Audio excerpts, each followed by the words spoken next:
Hello. Hi, friends. How's everybody doing today? Welcome to today's webinar.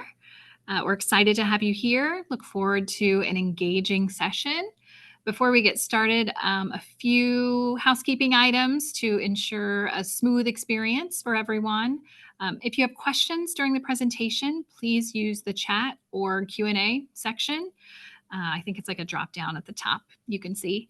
I have someone in here, Amy, who will be monitoring the chat, and she will let me know if there are questions, and we can either slip them in if it's an appropriate time, or we do have a Q&A session at the end.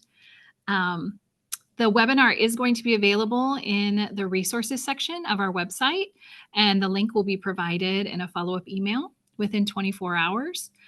If you experience any technical difficulties, feel free to reach out using the chat and our team will assist you. We've got a whole team of folks on here today. So with that, we're going to go ahead and get started. Okay, about me. So good afternoon. I am Kylie Mergen. Thank you for spending time with us today.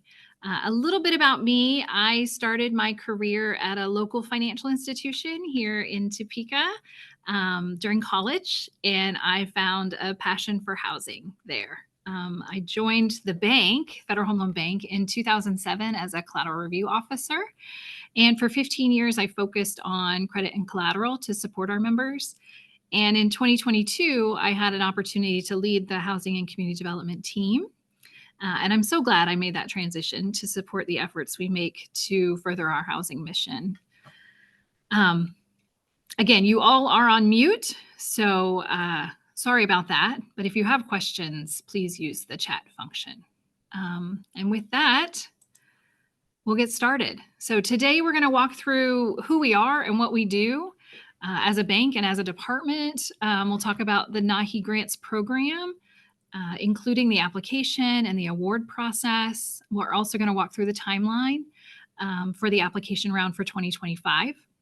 Our goals today are to gain an understanding of NAHI and why we offer the program. We're going to answer how much we have and how to apply for the program this year. And also takeaways for you on how the program was utilized in 2024. So I'm going to give you a lot of information today, like an overwhelmingly amount of a lot. And that's okay. It's overwhelming for me too sometimes. The very best part, you don't have to memorize it. We're here to help. I'll share with you our team a little bit later and some resources for you. So don't think you have to write it all down. We'll make this available. So I know we have a few folks from the member side and also some people representing Native communities in our district. Thank you all for being here. I'm assuming you all know a little bit about FHLBank, specifically our members do, but I want to provide a very high-level overview of who we are and what we are designed to do for those who aren't familiar on the call.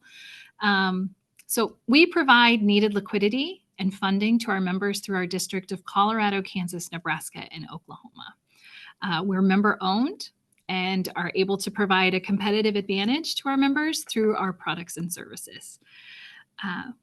We are privately owned and federally chartered, and we promote housing and home ownership through our programs. We serve over 670 members across our 4-state district, and our programs are only accessible through our members.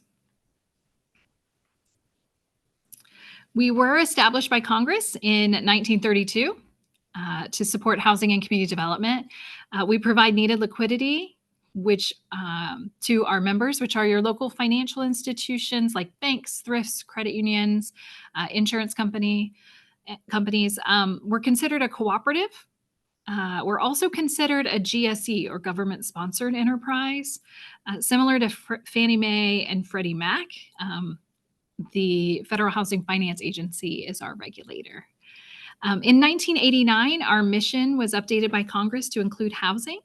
So during that time, our regulation was updated and required us to take 10% of our income and funnel it back into our district through affordable housing initiatives. So the funding we offer, this is not federal dollars, but our own profits, which are given back to the communities that we serve.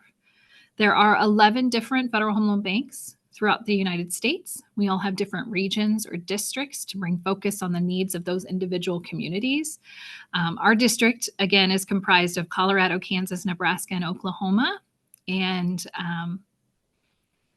I'll share with you now the 11 Federal Home Loan Bank districts across the U.S. You can see they're geographically spaced to serve our communities best. Des Moines, of course, has the largest footprint. There used to be 12 Federal Home Loan Banks, so quick fact. There used to be 12, and Des Moines and the Seattle Bank merged a few years ago. And by a few, I think like 10.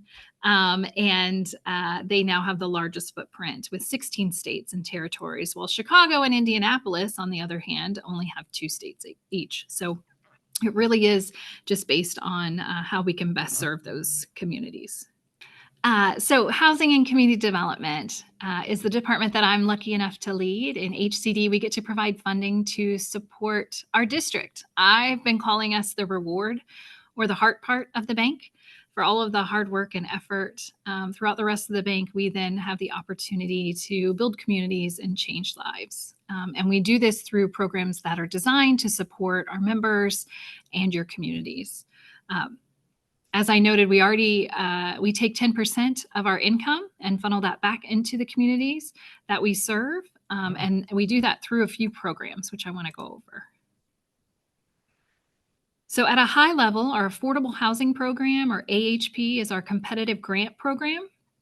When you combine the system as a whole, it is the largest privately funding housing grant program in the nation. Turnkey is another program that we administer, and that provides down payment assistance to homebuyers in our district. Our Community Housing Program and Community Development Program, or CHP CDP for short. You're going to learn we love our acronyms around here.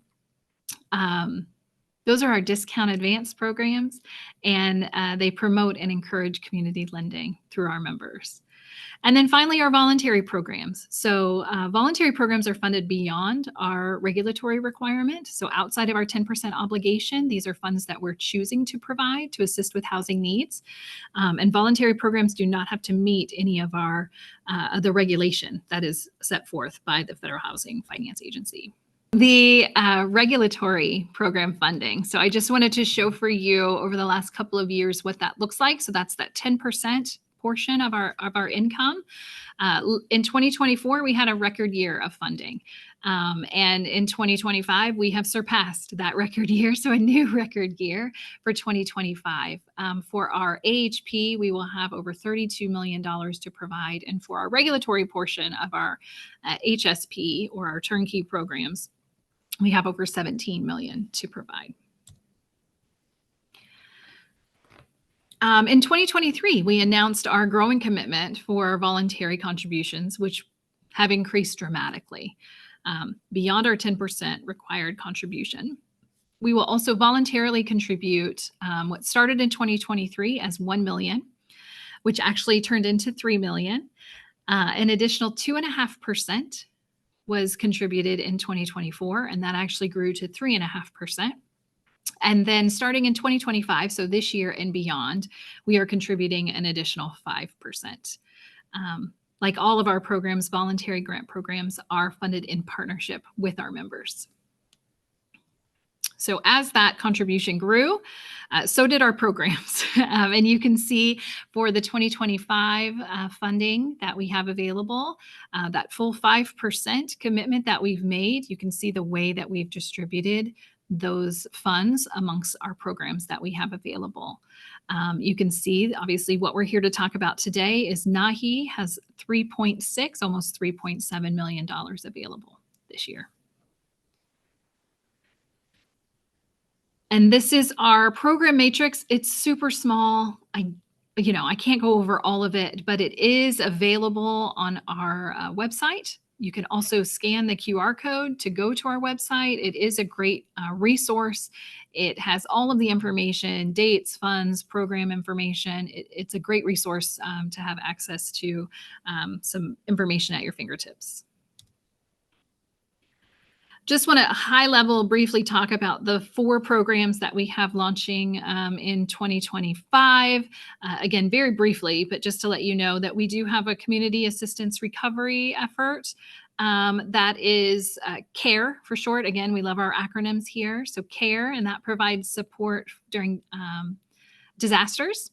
So in the event of a natural disaster, we are there and able to support our members. Our mortgage rate reduction product is also a new program that we launched in 2025, and that provides reduced rate advances for loans sold into our Mortgage Partnership Finance, or MPF program. Lending Enhancement Advance Program, or LEAP. LEAP launches next week. I was going to say jumps next week, but it's probably not funny. So launches next week.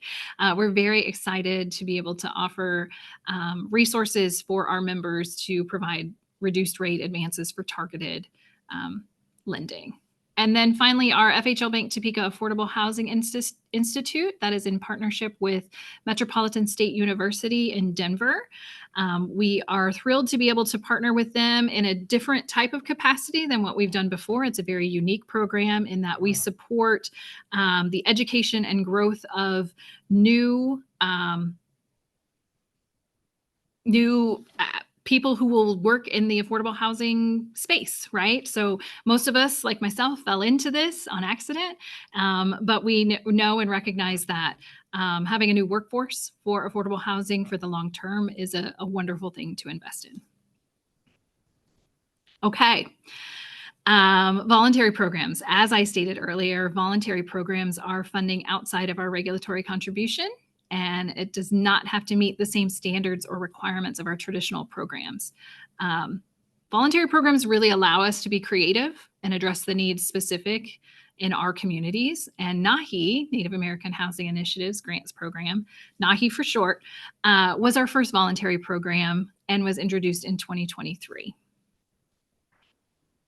So NAHI is a voluntary grant program that provides access to grant funds intended to build communities in supportive housing for Native Americans in Colorado, Kansas, Nebraska, and Oklahoma. NAHI supports tribal organizations working at the grassroots level, which we know are in the best position to identify those needs and address them. Like I said, 2023 was our first year, and with the success of the program, we're able and so happy to be able to offer it again this year. So what started as that initial $1 million commitment has grown to, and over the last 2 years, $8.3 million provided. This year, we've allocated, again, $3.6 million to NAHI. Funds are accessed in partnership with FHLBank members and are focused on housing initiatives in our district. So the two questions I get asked all the time are, or most frequently, I would say not all the time, but most frequently, why NAHI and why now? And I figured you all might be wondering about that too. So we'll start with why now. It is the right time. We hadn't had a voluntary program at FHLBank Topeka since 2026 that addressed the needs in the district outside of our regulatory programs. We've had record earnings, as I stated, over the last few years, and so we have the additional funds available to be able to provide that support. And doing a little self-evaluation, we recognized that this was an area where we could improve, and looked at our programs overall and what were the gaps in those programs and how could we better serve. Additionally, it's the right thing. Providing additional funding to support housing and community lending aligns with our mission. We're giving members additional opportunities to support their communities, and it addresses challenges that we find in our regulatory programs and provides opportunities to those projects that may not fit or score high enough in order to be awarded. And we're hopefully then trying to fill in some of those gaps. So why NAHI? Again, it's the right time. Historically, Native American projects have not traditionally received funding through our programs, so they've been challenged to score high enough. There were some roundtables during our regulators' FHLBank System at 100 listening tour that focused on challenges experienced for Native Americans and their communities. Again, it's the right thing for us. We have the highest percentage of Native Americans, of the Native American population per capita in our district. So not to be confused with the highest population count, that belongs to Des Moines. But per capita, we have a higher percentage of Native American population than any other district. We have a significant number of tribes in our district with nearly 50. I think we're at 48. And those are federally recognized tribes, including the largest tribe in the nation, Cherokee Nation. So some FHL banks don't have any tribes in their district. And so they create programs that are designed to support their communities. Ours, in particular, has a need to support Native Americans. That doesn't mean that those banks don't have Native people in their district. They just don't have any tribes. And obviously, there is also a tremendous need for support for the Native American community. I'd like to go over that a little bit more. For Native people and tribes on the call, I don't need to tell you these things. You live it every day. You're aware of what those needs are. For those on the call not familiar, I want to share broadly some of the challenges that are experienced in Native communities. So a third of Native households on tribal lands live in poverty compared to 18% nationally. Median household income is 33% less when compared nationally. And tribal governments have noted significant obstacles in infrastructure and high development costs as a barrier to housing. Additionally, there's overcrowding and poor living conditions. So families in tribal lands have a different lived experience when compared nationally. They are 16% more likely to be overcrowded than 2% nationally. 34% have one or more physical housing issues versus 7% nationally. Families are 5 times more likely to live in poor housing conditions and 4 times more likely to live in a home without a sink, range, or refrigerator. The most significant issue noted was heating, with families 1,200 times more likely to have heating issues when you compare that nationally. So that is coming directly from the National Low Income Housing Coalition and information that they have available for us. And so where did it start? First, we listened.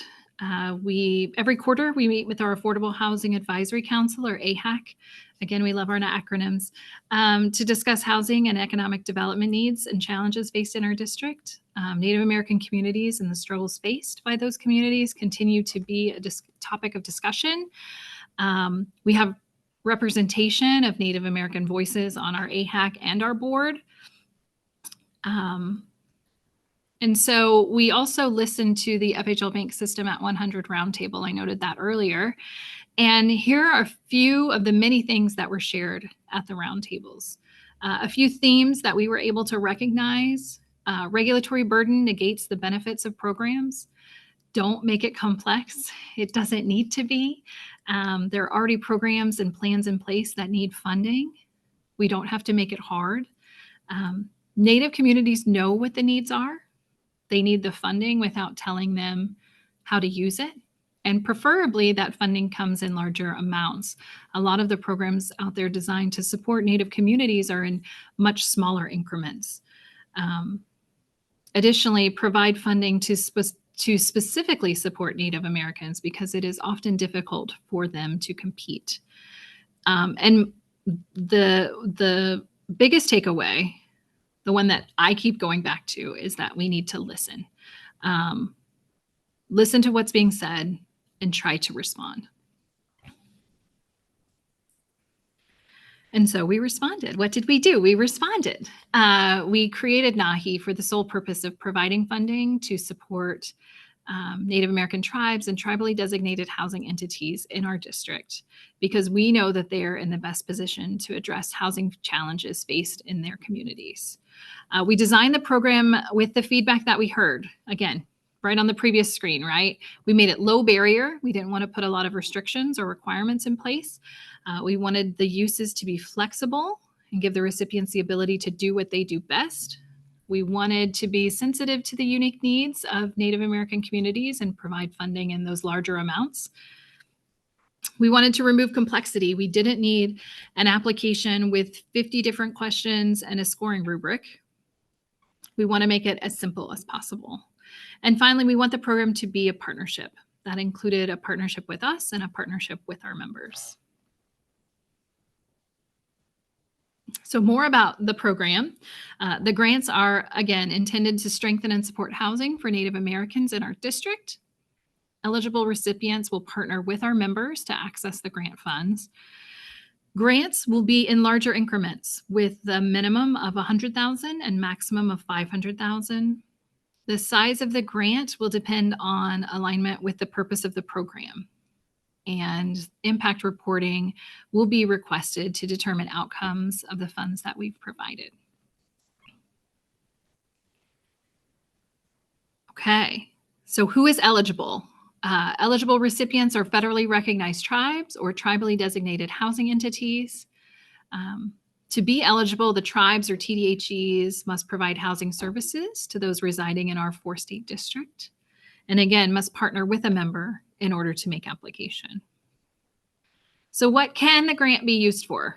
You can see that the list here on the screen, this isn't an exhaustive list, but some ideas of how the funds can be used. The funds should be connected to housing for Native Americans in our district. That's really the one requirement that we have. Beyond traditional uses, as you can see on the screen, like down payment assistance, repairs, rental assistance, new construction, it can also be used for other unique ways, lending capital, market research, enhancements to current and existing programs, systems, a strategic plan. It really, the uses are very wide and broad for a reason. Again, we don't need to tell you what you need to use these funds for. You know what the needs are in your community, and we want to keep that very open. What we heard was that there are needs that don't traditionally receive funding, and we're open to supporting those initiatives that are still in need of funds. So it's a lot easier for us to just use this list. What can the funds not be used for? So any non-housing related expense or program, it can't be used for litigation or lobbying. You can see there that, as stated in the box, the grant funds are really expected to impact the provision of housing by strengthening the recipient's financial position, operational capacity, and or human capital. So you tell us what your needs are, and hopefully our funds are able to improve that for you. To further housing opportunities offered to Native Americans in our district. So we'll start, before we get to the application process, here's some important dates for the program. So the timeline. So the application opens on June 2nd. It closes on July 11th. Following the application submission, there is a member certification. We're going to get into each of these steps in just a couple minutes.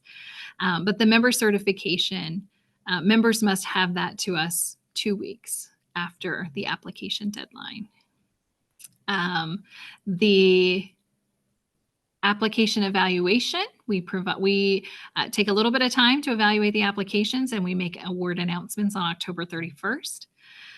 Once awards are announced, we do have agreements that you must sign. Don't worry, it is a 1-page agreement. It's fairly simple. After the agreement's signed, funds will be dispersed. We put in some expectations for agreements and disbursement timelines this year. This is new. As our program continues to mature and evolve, we find out things every year to improve. We've not previously set deadlines on the agreement or disbursement process, but we recognize that the funds should be awarded to those who need it most. If you're unable to use the funds, we should award another project that can make an impact in their community. Additionally, it's important to keep the awarded funds separate for each calendar year. So if awarded in 2025, our expectation is that the agreement is signed by January 30th of 2026, and funds are dispersed by April 30th, 2026. That way they're kind of done before we're gearing up for the next year's round. If we need to complete this in a one-step or two-step process to accommodate your approval structure, just let us know, right? We're very open to how that should work. Impact reporting is requested 1 year out from funding. This is another area where we continue to evolve our program. When you create a program from scratch, you're going to learn things over the first couple of years. And so one thing we've learned is that we need to be more informative of what's expected for impact reporting. So I'll go over that in a lot more detail later. But I just want to highlight these dates, put them on your calendar, start socializing them with the people in your community that may need to know, like your tribal councils or attorneys or whoever puts those lists together for you and makes those approvals. That way you're prepared for any timing challenges that you may have coming up. So, how do you apply? The first half of the process is the application submission, member certification, and application evaluation. So we're going to go through each of those steps. So application submission, complete and submit the application in partnership. In partnership with a member. You must meet the criteria for an eligible recipient and must be, the funds must be for an eligible use. We expect to see in the application how the funds will further housing solutions. What are the housing needs in your community? How will funds from NAHI address those needs? Provide us with specific outcomes you anticipate by using the funds. What are the impacts to your community? So the application period, as I said before, opens on June 2nd. With the application available on our website. It is mobile friendly. However, if that's not an option for you, a paper application can be provided. Just let us know. The deadline for submission is 5 p.m. Central on July 11th. As noted, this is in partnership with our members, and a member certification will be required. Following the application submission, the member will receive an email to certify the application. The person certifying the application from the member must be an authorized user. So you must have authority as an HCD user and advances user. If clarification is needed on who that is, so if you're working with someone at a member and they don't know if they're authorized, just call us and we'll tell you who is authorized for their organization. Each section of the application must be completed. So incomplete applications will not be considered for award. Signatures are required and they can be electronic. That's how most of them are signed. Almost all of them are signed that way. Supporting documentation, you must submit proof of being an eligible recipient. We must document that you are a federally recognized tribe or a tribally designated housing entity. Also, you can submit any additional information you would like considered during the application period. This can be related to the project or the needs in your community or anything else that you would like us to know. Oh, we have a question. Yeah. Yay. Oh, because we got to the application part. I have a question about the agreements. Yes. It says the agreements are typically signed and funded in December, but are you allowing that to go to January and April? So for us, the sooner the better. What we have run into over the last couple of years, because we didn't know, was that sometimes the timing of those gets really challenging because it needs to go through, for example, tribal council, and they only meet quarterly. And so we've been very flexible with that. But what we've also realized is that that flexibility, unfortunately, has extended out where currently we have a few that aren't done from last year. Okay, thank you. Hopefully you all heard Amy's question, but I answered it even if you didn't. So part of the simplicity of the program was to design it in a narrative format. We ask open-ended questions because we want to hear the story. We want to understand what the needs are and how we can help. Little clicker thing. There it is. Okay, so I'm going to walk you through sections of the application, starting with, these are just the basic instructions. I don't think I need to go through any of these with you guys, but you can see for questions or technical assistance, please contact myself, Amy, or Jennifer. And again, I'll share more about the team a little bit later. So applicant information, this is your main point of contact. We need to have email addresses. We need to understand who we're working with and who's making application. For the member information, remember the contact person must be an authorized user. If you don't know if you're an authorized user or the person you're working with is an authorized user, just reach out and we will sort that out and make sure that you are. The amount requested, of course, that's between $100,000 and $500,000, and how the funds will be used. You can check all that apply. The again are just examples. They are not inclusive or exclusive, just examples that we thought people could use to let us know what it is that their needs are.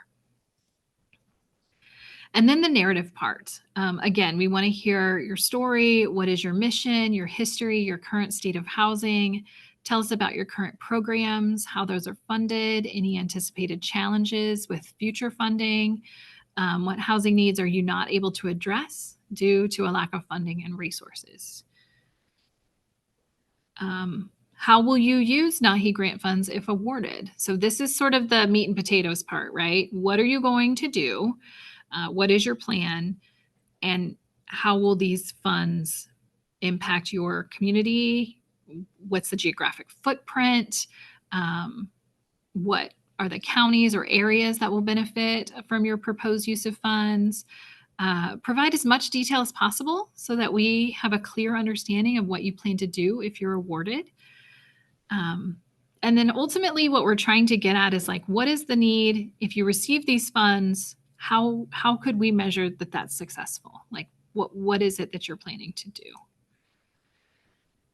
So if you receive the NAHI award, when do you anticipate beginning the project? Again, this is something that we started asking. So this is new this year. What is the project timeline and include any other estimated timelines for completing your project? We don't ask this to like hold your feet to the fire, like, oh, you said it was going to be June and it's June 15th and you didn't get it done. Like that isn't the reason. It's more so that we understand as we're asking questions of you or as we're going through our process on our side, we can refer back to your application and say, oh yeah, that makes sense. They said they weren't starting until X, right? So again, it's just more information for us that we've learned would be helpful for us to have as we navigate this. One question that we also enhanced the application this year was, would you accept grant funds less than the requested amount? And if so, how would that impact the proposed use of funds and outcomes? So sometimes on occasion, we can grant some funds, but not all. So we ask this question to ensure that if you receive less than the requested amount, your project is still viable and it's something that you're willing to accept. And then finally, provide documentation in one of the forms listed there to ensure confirmation of a federally recognized tribe or tribally designated housing entity. And again, provide any other documentation that you would like us to consider when reviewing your application. Okay, once you've made it through all of that, certification and signature, check the boxes to ensure you meet the program requirements, and then sign and date. There's a submit button right below this section on the actual form. I didn't have space on my page, but you would hit submit. And when you hit submit, it then goes to the member certification. So there's an automatic feed to your member that says, hey, because you identified who it was, then it is sent to them. So during the member certification process, the member provides support for the application. The person completing the certification must have authority to make certifications on behalf of the member. Again, should have HCD user or advanced user authorization. The member is certifying that the information is true and correct, and the applicant meets the eligibility requirements to the best of your ability. Again, this is not some like go do some fact-finding mission to make sure that everything they've said is correct and perfect, and that's not what this is. This is, yes, I know that this is a tribe that we work with, we do business with, or someone that I want to support, and we would like to support this application through our membership. The member is also certifying that it will assist the recipient with the disbursement and impact reporting process if they're awarded. Like I said earlier, this is a partnership. So members should partner with recipients to apply and be involved in the process.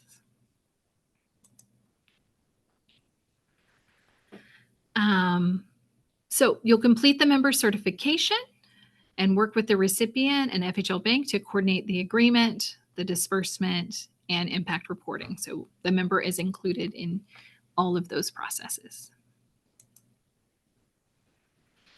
Member certification is pretty simple. Again, low barrier. We tried to make it as simple as possible. So certifying the information is true and correct to the best of your knowledge, that the applicant meets the eligibility requirements. Again, you want to make sure that that person certifying is authorized, and then you submit the certification. So following the application and member certification periods, the bank will evaluate all applications submitted that are eligible and that are complete. Again, incomplete applications will not be reviewed. Applications without member certifications will not be reviewed. And applications that are to ineligible entities will not be reviewed. We may reach out to the member or to the applicant if additional information or clarification is needed. So make sure that we've got the right phone numbers, the right contact, the right emails in case we have any questions. And then we will evaluate applications starting in August and will complete by October 31st, which is when we make those announcements. Application evaluation. This is beyond why do you do this program? How do you evaluate applications is the next question that I get most often. So of course, there are several items that the bank will consider to evaluate the application. A few are listed here. This is not an exhaustive list, but certainly the things that are considered as we're going through that process. So what are the current housing needs? Are there other resources available? How do those resources stack up to what the needs are? Are they enough? Are they not enough? What are the expected outcomes if awarded? Ultimately, we want to make the greatest impact with the funds we provide. And that also means ensuring the funds are able to meet the objectives and that the plan can work. So the worst thing would be for us to provide funds and it doesn't either happen or we set you up to fail, and we don't want that either. So NAHI is a competitive program in that not all applications are awarded, but there isn't an emphasis on one type of application over another. You can see that in the awards in 2023 and 2024. It's more like a scholarship, right? So tell us where you've been, where you're going, and how NAHI funds are going to help you get there. We actually create an advisory group made up of business partners. That's what we call our employees and staff here at the bank to evaluate the applications. And then that group collectively decides how the awards are identified. So post-application process will include award notification, disbursement, and impact reporting. So FHLBank will notify all applicants of award decision by October 31st. All award recipients will be posted on our website, so you'll know whether you got awarded or not, and then who all got awarded. The amount of award will depend on the application and the funds available. The amount provided may not be the full amount requested. Remember, we ask that now on our application. So if you've received a previous award, you are eligible to receive funding again. However, a previous award is not a promise or guarantee that funding will be awarded each year. So each year it is a different group of business partners who evaluate those applications. And so it is sort of a refresh every year. Being awarded a previous year is a data point that we use, but it's not the only data point that we use. Okay. So once awards are announced, an agreement will be signed by the member and recipient. Again, we are putting a deadline on that. Previously, we like to have them as soon as possible. I'll just put that out there. The sooner that we can get the funds to you, the sooner you can start working on the needs in your community. that's the reason for the urgency is really we just want you to be able to start. But we are putting a deadline by January 30th for those agreements to be signed. After the fully executed agreement is received, the disbursement request form will be provided with funds dispersed by, again, we're putting a deadline on this, April 30th, 2026. If we need to streamline those events to work with your organizational structure, we can do that. Just reach out. Again, if this has to go through tribal council or go through your attorneys or however that needs to work, just communicate with us so that we can work through it. But the intent is to try to get the funds out so that, again, you can start to make an impact in your community. The funds will flow through our member and their DDA account with the member then providing the funds directly to the recipient. Evidence of those funds transferring from the member. So we're going to give them to the member gives them to the recipient, and we must receive evidence of those funds being provided to the recipient. The full award amount will be dispersed at once. So there is no matching. There is no reimbursement. If you get awarded, you get the amount of the award. You go off and do what you need to do to make an impact in your community. And then we're going to ask you in a year, how did it go? Did you use all your funds? What were the impacts? The recipient will agree in the agreement that the funds provided will be used towards the needs from the application. So we do love to celebrate the disbursement. We've done big check ceremonies. We've done visits to some of our recipients. We've had some recipients come in and celebrate. And so you may, if you get awarded, you may be asked to do those things. We love to celebrate here. So impact reporting. This will be expected, again, about a year out, 9 to 12 months. It just depends on what you put in your application as far as what you were doing and what the timeline looked like. So that reporting form will be completed with participation from the recipient and the member. So again, this is a member program, so members are involved in that process a little bit. If funds have not been exhausted when you're completing your first impact report, that's fine. That's okay. We don't expect every application to process and utilize all those funds in one calendar year. Sometimes it's going to take you 2 years. Sometimes it's going to take 3. We just need to understand what you're doing and what that progress is. So you can explain where you are in your progress, what the timeline is for when you anticipate using all the funds. Following that, we're going to ask for periodic progress updates and then finally until all the funds are used. That's just a prudent practice, right? If I lent someone $20, I would want to know where the $20 went, or if I gave them $20 to go do something. So that's exactly what this is. This is just tell us when the funds have been fully used, what they did, what went well, what could have been changed. If there's anything else that we can do to help, like those are the kind of things that we're looking for on the impact report. But obviously, we just need to make sure that the funds are utilized and that they meet the uses provided at application. But that doesn't mean that changes aren't allowed, right? Like changes to scope are okay.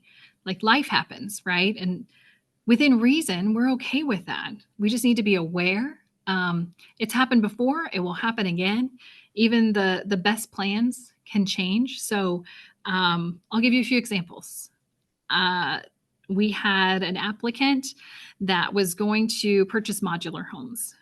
And after award, they moved from modular homes to they're going to 3D print homes.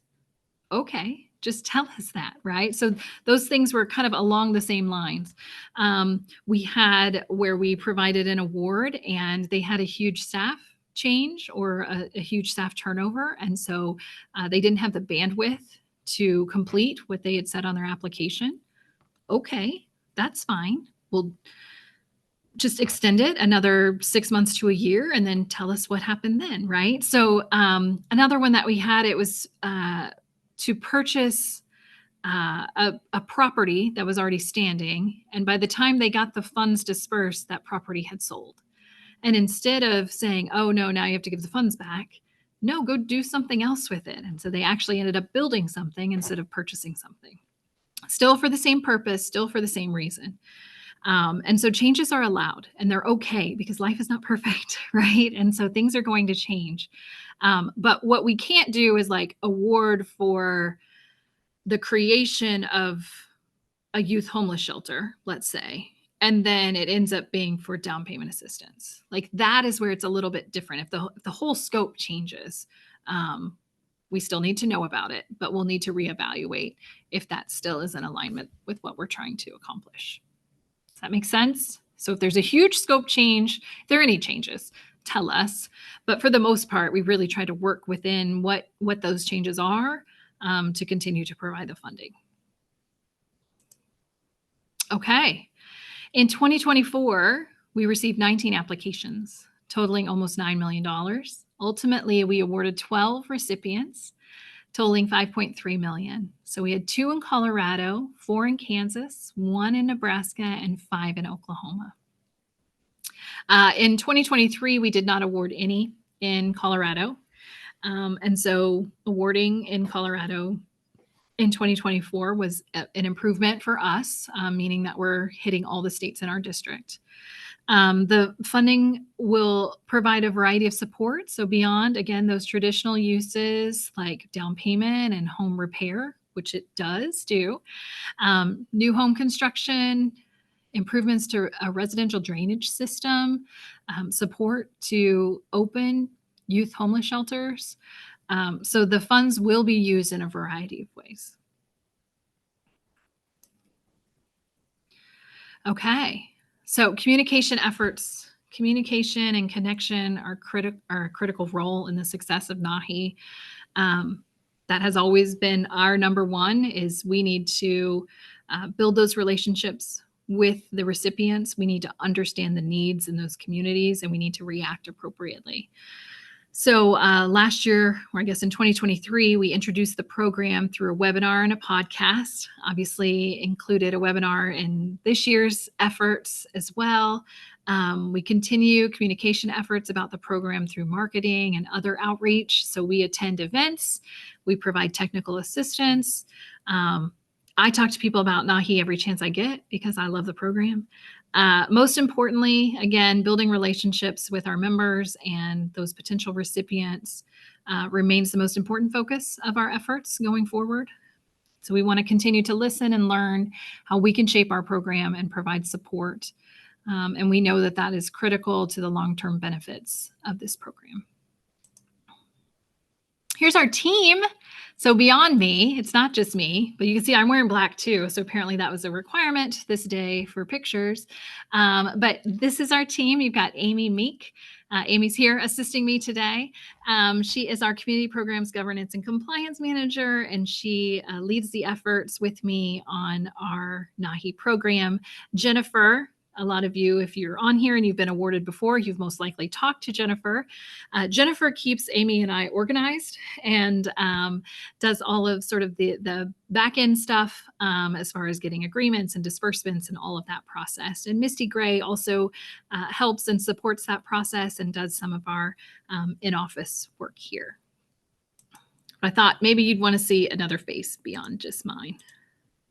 Okay, so we've got some resources and links.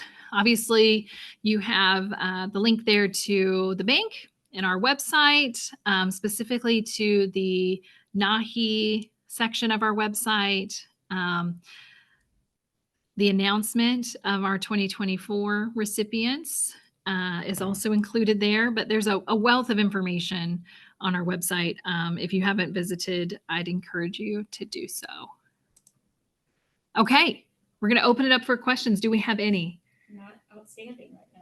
Come on, guys. Come on. There have to be some.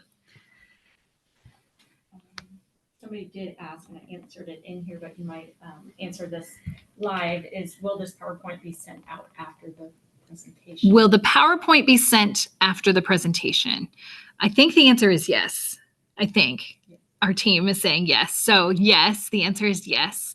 We will send this out to you. We will also make the webinar available on the website so you can refer back to it or forward it to anyone else in your organization who may benefit from it. But yes, I think if you get anything out of today, it's if you have questions, if you have concerns, if you have anything unique or different and you need us to listen to that, just reach out. We're here to help you. We're here to support Native communities, and we really enjoy doing so. Okay, I have a question. Oh, yay, questions. I love questions. Do you take one-on-one meetings? Absolutely. Yeah, set me up. Yes, reach out. You've got my contact information. I'll share that now. So here's my contact information. That's my email and direct line. Amy is also available. So we are happy to meet. We've presented to lots of different organizations. We've been part of like tribal council standing agenda items. We've done a lot of either one-on-one or presenting about the program. So yes, we are open to all of that. My personality, I'm a yes person, so I don't like to say no. So if you ask me, I'm typically going to say yes. Just a comment. Oh, I love comments. Nancy, she says this is a great program. Oh, thank you, Nancy. So Nancy is one of our members who has great relationships with tribal communities, and Nancy has been a big supporter of NAHI and what we do. So thank you, Nancy. We always appreciate your support. That's it. Okay. I'm going to give you like 10 minutes back, I think. If you need anything, you've got our contact information. You've got all of us here willing to provide you with whatever support you need. And we can't wait to see what applications we get this year. So with that, we'll go ahead and close up. If you need anything, please reach out. Thank you so much for sharing a little bit of your day with us.